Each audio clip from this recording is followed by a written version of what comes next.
Alive. What's up? All right, so I was thinking since I made the book and since I have this program,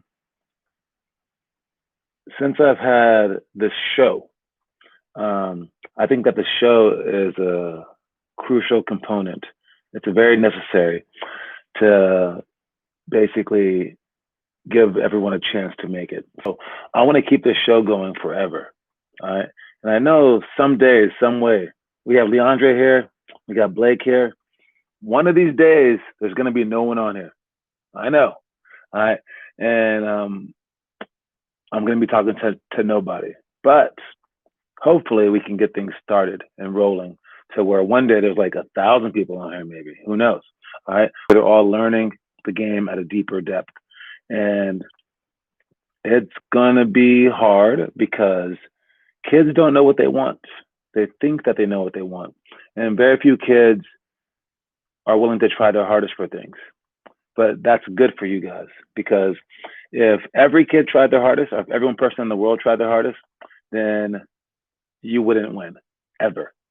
I mean, because the whole world can do amazing things when they get behind it. I mean, the whole world decided to go to the moon back in the 60s. All right. You can't hear me? You can hear me and see me. Okay. All right. And in 19 whatever 60 or something like that, the world decided to go to the moon. And remember, back then there were no cell phones, there were no computers, really. All right, the world was very not as advanced as it is right now. And we somehow sent someone to the moon. That's crazy, right? And it's all because people wanted it to happen as a whole. So if everyone decided to become a great basketball player, everyone, like let's say all 8 billion people on earth decided to become a great basketball player, there would be some players who could jump over the backsuit. I mean, like seriously, there could be like some players that could be better than Michael Jordan easily, easily, if the whole world tried from a young age. So when you know that the entire world isn't trying, and that the people in your area aren't trying, people on your team aren't trying, you should almost feel happy, all right? Because that gives you a chance. I assure you, if everyone tried as hard as they could, there's no way that I would have been a good basketball player growing up. I would have been myself, but they would have been so much better, all right? Because the whole world is capable of so much. So one day, I do want this thing to blow up, and I want our show to be so popular and everyone to be trying so hard because of it. But until that day, you guys need to get ahead. You guys need to realize that you are the rabbit and they are the tortoise. All right. No, opposite. Yes, you are the tortoise and they are the rabbit. Okay. And they are sleeping and they are resting and they're taking time off. And you got to keep moving while they're taking time off. You have to take advantage of their cockiness, thinking that they can just lay back. Okay. All right. Anyways, let's start. Today we have, if you look in your books, we're still way in the way beginning, okay? It's not Sunday, not Monday, not Tuesday, not Wednesday, but it is Thursday. And on Thursday we have being overrated, sorry, being underrated is an advantage, all right? People thinking very little of you is an advantage, all right? And that goes to many, many things. I mean, like the underdogs are the ones that you should watch out for because they're trying their hardest, etc. Right? But the one that I want to bring up are new people in the NBA or the NFL or Major League Baseball.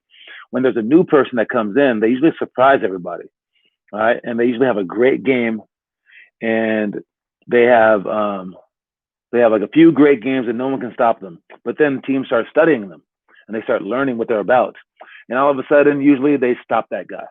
And the only reason why the big time player wasn't scoring was because, they already knew who that guy was. So when you're new, you can kind of like sneak in. But so it talks about defense too. Being underestimated is an advantage. So don't underestimate people. But when you're underestimated, you should get excited and hyped because they're not looking at you like you're anything special. They're looking at you like you're regular. If you know on the inside that you aren't regular, attack them and get them before they figure it out. Before they figure out, oh man, this guy's actually something. Get them early. All right. So being underestimated is a good thing. I hope that people underestimate you, and then you attack them. John, what drills today are not team drills? Well, today's a Thursday, so Tuesday and Thursday are team drills. When I first started this program, I wanted no team drills. I actually wanted no teams. Because being on a team slows you down. It does. If your goal is to get better. So if your goal is up here, this is the beginning, and your goal is way up here to make the NBA or to be good enough to make the NBA. Every day that you're not spending getting better at skill is a lost day. So every day that you're playing games, you're getting better in like some ways, but you could get way better by practicing. Between a practice and a game, you getting better and improving who you are to go toward the NBA, I would say if a game is 1, then a practice is 25 times better. All right, 25 times better. Yeah, easily. Because during a game, depending on which role you have, of course, if you're the guy who shoots every single shot, you shot 30 shots for that game, and you were dribbling the ball the entire time and guarding the best player on the other team, yeah, you improved. But did you improve more than you could have improved in an hour of practice where you would shoot 400 shots and guard someone too and move your legs and get stronger and lift weights? Nah. But it was close. It was close. But if you're a guy who shoots about five shots a game and guards like, a random player, you might get smarter up here because of the defensive positioning, but you're not getting smarter or you're not getting more skilled to the point where you can maybe make the NBA. So Tuesdays and Thursdays are what they talked me into because they said, we need teams. And I was like, no, you don't. They're like, yes, you do. And we had 7 players in our program. And I said, okay, let's have teams. And within 1 week, we went from 7 to 80. So I was like, okay, people want teams. I get it. People want games. It's okay. Of course. And then I had 7 days a week workouts. So people were like, we want to practice plays. I was like, why? If you practice plays, you're just going to learn new plays later on. It doesn't matter about the plays. And then I started thinking about it, and I was like, okay, well, you could actually get smarter at basketball if you learn things like this. So I said 2 days is all that I'm giving people. 2 days. Tuesdays and Thursdays to learn team stuff. And I do think that it's very essential to becoming a good basketball player to learn this stuff. But I also think that it's very hard for young kids to learn this. When I tell them team stuff, they don't get it. And they're going to forget it. And then when you're old enough in high school, I think that this stuff is too easy. So it quickly changes from too hard to too easy. And it's a waste of time both ways. That's what I personally think, but I've included it in the book anyways, because you have to keep people together. You have to keep people focused. So that's why we have team things. So John, what drills today are not team drills? They're all team drills. And for team drills, you have to get creative. All right. Now I can get creative for you guys, and I can show you guys how I get creative, but eventually you have to do it by yourself. So for today's team drills, I'm going to tell them to you, and I'm going to tell you how to do them in an individual way. Because, if the team drill was, let's say, what's the most team drill ever? Give and go. All right, where you have to pass to somebody, sprint, and then get the ball back to score. Well, how can I do that if I don't have a person to pass to? You can use a wall. You can practice just the sprinting part. You can practice just the layup part. You can practice the parts that you're bad at. You can practice just the passing part, where you pass to yourself off a wall. All right, there are ways. All right, so you have to get creative with that. And for today, we have Buffalo drill layup for the high school. We have free throws, points in the pot, defense on dribble handoffs, contest shots, 0 to 3 seconds, down by 3 with free throws, and Olympic drill. All right, for all those things, there are ways for you to improve to get better. And if you have any questions, you can ask me on one. Say, I don't get how I can make this an individual drill. All right, one, you can always get friends and get a team and do it. But if you can't, just ask me and I will tell you right now. So for one, let me see, the hardest one for right here is the Olympic drill. All right, how can I get better for the Olympic drill? The Olympic drill is 3-on-2 with the person chasing to make it 3-on-3. So it's 3-on-3 drill, and then you take it and you go the other way, 3-on-2, then 3-on-3. Everyone runs in from half court. It's a very complicated drill. How can I practice all of that stuff? And for this drill, we want to focus on sprinting with 3 people going against 2 and making an accurate pass, sprinting in, scoring a layup against 2 people, or making a quick decision to either pass to the opposite person on the wing or pass it back to the person that passed you the ball as he comes to the strong side elbow. Well, you can practice this by sprinting dribbles, because that's something that you're not good at maybe. Or you can practice it by sprinting layups. You can have the ball bouncing, throw it up, back up, sprint in, and catch for a layup. It's not optimal, it's not great, but it's something. All right. You can practice dribbling forward, passing, and then running to the elbow, and then you can have your parents pass back to you for a jumper, because that pass has to be made fast and you have to make that shot. So again, it's at least 5 to 10 minutes worth of stuff. Practice that stuff. So you can talk about the drill online if you want to explain that you know what it is, and then you post what you do. You post that talk plus the part that you're going to work out on. All right. So pick a part that you're not good at and say, how can I improve? And then get creative. Okay. Let me think. Defense on dribble handoffs. Again, you can practice just being by a chair, and then someone can yell handoff, and then you can just go flat show like that, and just practice moving your legs like that and getting stronger and quicker, and then putting it into your mind where you have the flat show. All right. Anyways, those are the drills for high school. I'm going to walk it down and show you the drills for middle school and elementary. Again, let me know if you have any questions on how to creatively do something, and I will tell you. Since we have Leandre here, and you asked first, let's go with 3-man weave. How can we make 3-man weave into an individual drill? Well, 3-man weave is what? You pass the ball, then you sprint around, and then they pass it, sprint around, they pass it, sprint around, right? And then in the end, you pass it for a layup. So for you, I would say sprint in for layups. That's the 3-man weave for you. All right. Or you can practice your passing against walls to make it accurate. Boom, boom. So for half the time you practice passing, for half the time you practice your speedy layup, okay? Where you're catching the ball, scoring a layup off the catch. For one-on-one alley, again, one-on-one, oh man, there's no one to play against. We're in the quarantine, right? For one-on-one alley, it's one-on-one, and you're on the sideline, and you're going forward, going back and forth 5 times before half court. And the person is trying to steal the ball from you.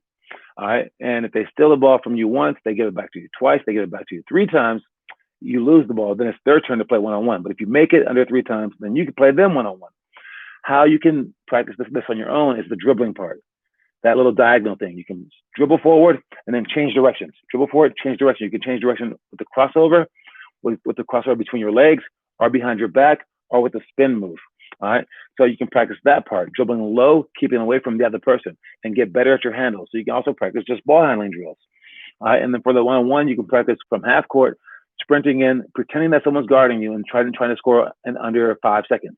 Do like a move and then try to score on someone over and over and over again. That's at least 10 minutes worth of stuff right there. Again, get creative. I'm sure you guys could have thought of that if you tried at all. All right. So think about that stuff. Next one, 4-on-3 scramble. Now we're talking. This is kind of complicated right here. 4-on-3 scrambles when 4 people are outside, 3 people on the inside. Pass the ball, close out to them. Oh man, how would you get better at this? There's only one of you. There's only one of you. You can practice your closeouts. Sprinting to closeouts, closing out, and then wait, and then sprint to help side with the correct steps.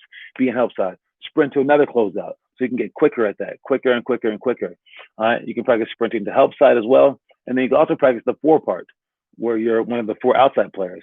You can spin the ball out to yourself, catch, and then drive quickly for layups. All right, you can also practice catching, driving quickly for a jump shot, so that you can make quick reactions whenever there is a scramble situation. Next one is patience, 0, 50, 100. How can I practice that? Well, you can tell what that one is.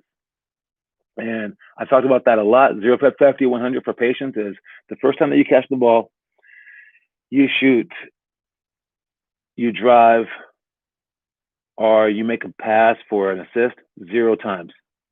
Never on the first time. The second time that you touch the ball, 50% of the time do you shoot, pass for an assist, or dribble drive. The third time that you touch the ball, 100% of the time you pass, shoot, or dribble drive. All right. And you can break that rule 5 times. This will get you guys in a nice pattern, nice flow. Make sure that you're using some clock and not just coming down chucking bad shots. It'll make you a better, smarter player. Again, if you break the rule 5 times and you're successful 3 times, then you get 5 more. If you think of that inside your mind, you'll be a great player eventually. All right. Again, just for that one, just explain what I just explained. For a drill to do with it, what would be patience for a drill? I guess dribble drive from the wing, drive inside the key, and then retreat dribble.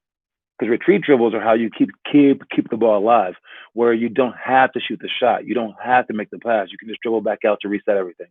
So you can drive in, retreat dribble, and then cross, drive in again, and then shoot. But you can practice your retreat dribbles for shots. Next one is 0 to 3 seconds, down by 3, baseline out of bounds. Screening, cutting for the big 3-point shots. All right, now this one's easy. All right, you can just start from the elbow, sprint out to the 3-point line, spin the ball out to yourself, and catch it for 3-pointers that are at the last second. You can say 3, 2, 1, pump fake, dribble, and then shoot that shot. Again, you're shooting last second shots. And then the last one is down by 10 with 3 minutes left. Again, pretty complicated, but I would say talk about it first of all. If you're down by 10 with 3 minutes left, you need to do a hurry up offense. So you're talking about this in the video. Hurry up offense, you want to go. This is more for psychological reasons. And then in practice, we would actually practice it. But for right now, you're just talking about it. You say like when you do it, why you do it, and when to start fouling. You start to foul with like about a minute left if you're still down by a lot, maybe 30 seconds left. Now you do break the rules where you don't do the patience thing. You want to hurry. You just want to go. Maybe penetrate and kick, maybe penetrate all the way. And if you can try to get fouled, you want to get fouled. Definitely get fouled. You want to press them. You also want to take chances where you can double team people. You can shoot the gas for steals. You want to be a little bit more risky because they're going to be a little bit more complacent where they aren't going really to try to score. So since they're trying to be like really like, calm, you be crazy and make the game crazy and see if you have a small chance to come back. So those are all the elementary drills. You ask for them, and those are creative ways to come up with it. Hopefully you guys can come up with these creative ways on your own. I'm going to tell you guys the rest for middle school, but we're not going to go over each one. Unless you have a question, you can ask me. Reverse layups, baseline out of bounds for shots, loose balls,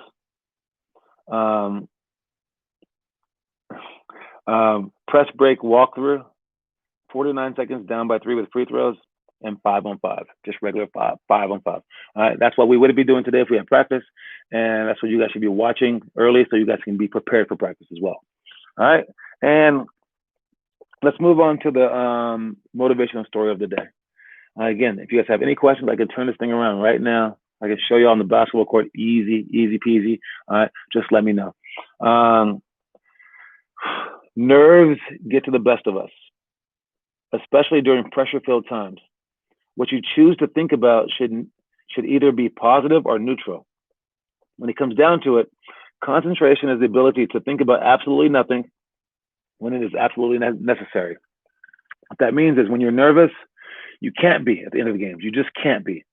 You have to turn your mind off and think about nothing but the game. Or you can think about positive outcomes if you must think about something. Don't think about negative, because the moment that you're like, I'm gonna lose, or what should I do if I miss this shot? You've already lost. You've already missed the shot. All right. So think about positive or think about nothing at all at the end of games. And was that last night? Yes, I believe it was last night. Chris Paul, man, I mean, he didn't have like the best ending to the game, but like he did 3 genius things at the end of that game. All right, Chris Paul, OKC team lost to the Houston Rockets. But again, it was crazy how he even got them that far. People said that he had a 0.2 chance of making the playoffs, and he almost made it to the conference finals. I mean, like the dude did an amazing job, or the quarterfinals. Sorry, the conference semifinals. There you go. He did such an amazing job because he did 3 genius plays, and the plays were these. All right, first play was right before halftime. He's dribbling down. He's at half court with like a second left, and they had no chance of making it. There's a guy near him. He jumps to the guy and makes the guy trip him over his hip. It was crazy. The guy was trying to watch out, but it was the guy's fault. The rule state you have to kind of like move the guys there. So Chris Paul ran to that angle, and he got that. And he got a foul at the last second, so he got two free throws. Then later on in the game, with like, how many seconds was it? Maybe 2 seconds left. Well, maybe like a little bit more than that. I think 2 seconds left, I think. Chris Paul's team called a timeout. Well, They call a timeout. Then it takes some time for the referee to signal a timeout with his whistle. In between that time, they call a timeout. A player on the other team fouls their player. The referee calls that foul. And then right after that, the other referee called the timeout. Now, the timeout was called before the foul, but Chris Paul knows the rules. And if that ref signals a foul before that ref signals a timeout, the foul comes first. And if you foul someone while they're out of bounds, it's called an intentional foul. And in the NBA, you get one shot plus the ball. So he was screaming like, no, no, no, that's the rules. That's the rules. In this very pressure-filled situation when they were down by 2 points, very pressure-filled situation, they're down by 2 points. He knows all the rules in his head, and the referees were like, what? You know that you wanted a timeout. What? And then they went to the video. They looked at it, and he's like, Chris Paul's right. And then they got a technical shot. Gallinari shot it. I guess, I don't know, maybe he's good at shooting free throws, but he missed it. But Chris Paul should have probably shot the free throws. He's one of the best free throw shooters in the history of basketball, but whatever. Then after that, what happened after that? One of their players gets a three-pointer. He was on fire all day, and then he gets blocked by James Harden. And he comes down with the ball, and he's kind of confused on what to do, and he tries to throw it off James Harden, but James Harden jumps and moves out the way, and it goes out of bounds. So now it's the Houston Rockets ball, the game's over. But no, when the guy missed the shot and he gets blocked, he comes down with it, Chris Paul starts calling a timeout because he knows that the guy is inexperienced. He would rather have the ball in his hands. He just automatically started calling timeouts immediately before anything else happened, except the guy's foot landed on the line. So Chris Paul, he did the most brilliant things, and he came up that short. But he's always thinking. I said that he has a rule book in his pocket all the time because he knows every single rule. And one of Chris Paul's most famous moments was a guy comes on the court, okay, for the other team. And Chris Paul starts screaming.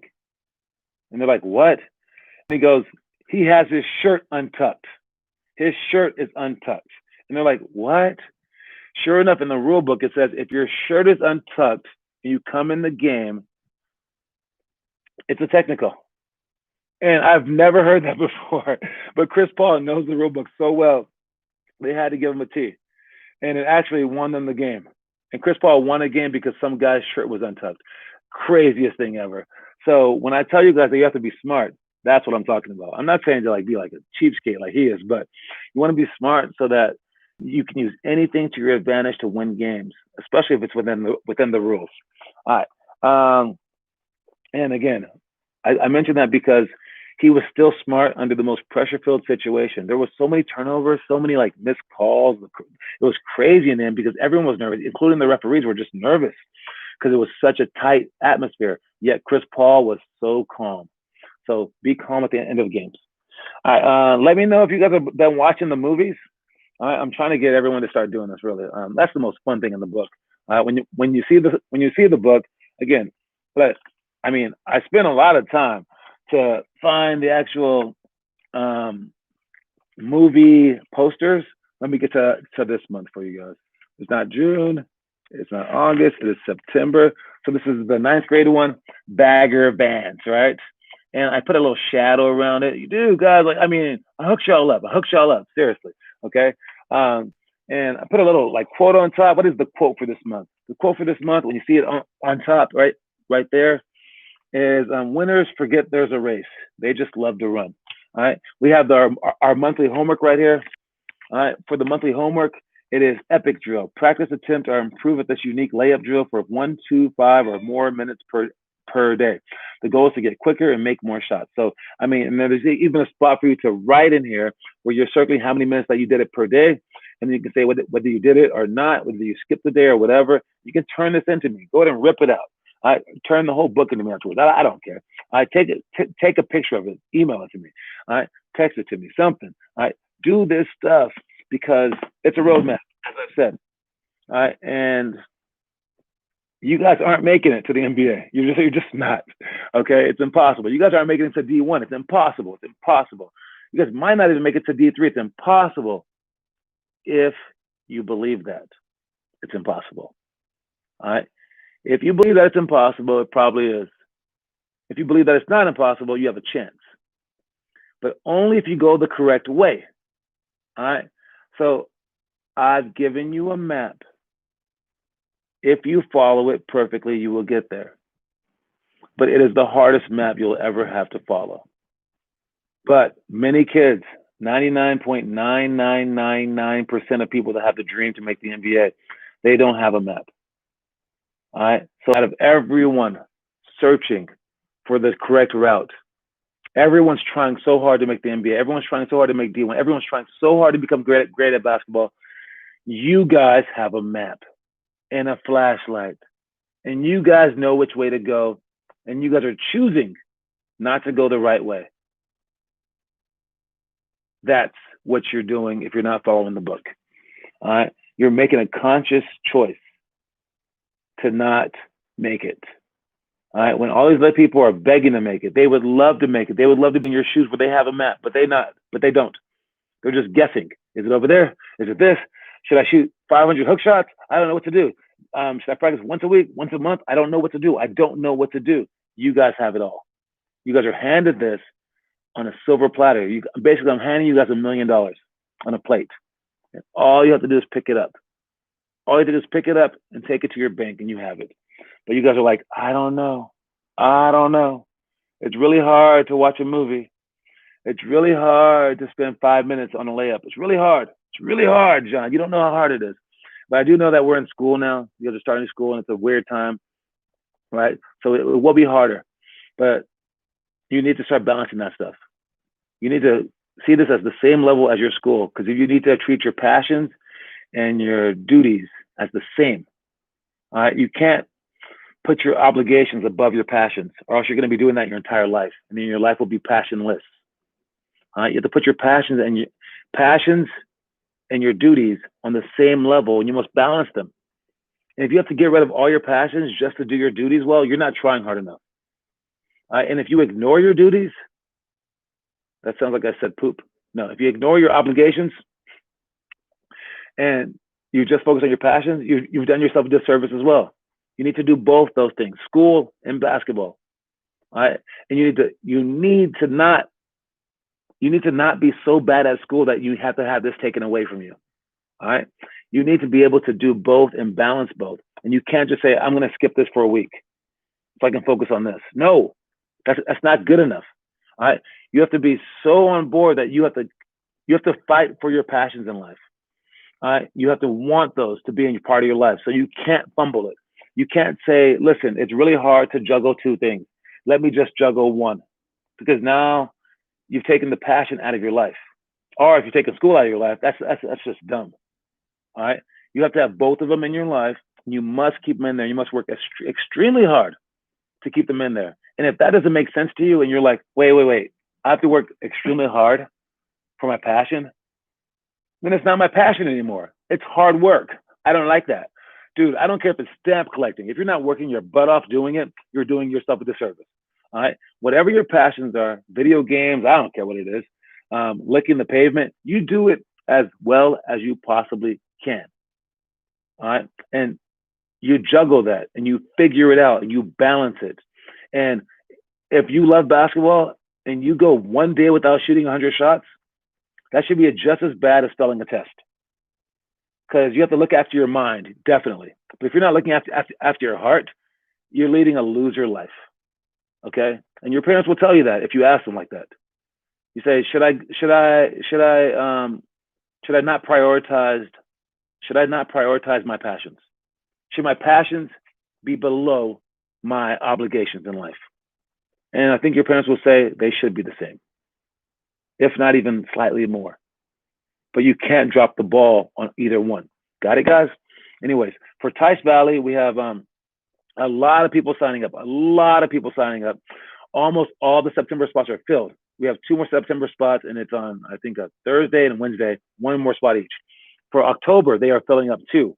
1 spot is almost filled. The other spots are closing in. Then November, spots are still open. Sign up fast for those spots. They are going so fast, and and less people are doing the online one because online is boring for people now that they see everyone in the gym. They're like, oh my God, I'm not there. So they don't want to do it maybe. So sign up for as many as you can because they're closed. We can't go more than 12 people. So I apologize, but make sure that you sign up. It's on our website under PE classes, Safety All Stars, all right? And get our book, Limitless Hoops, so you guys can keep track and be as great as you want to be. All right. Peace. I'll see y'all later.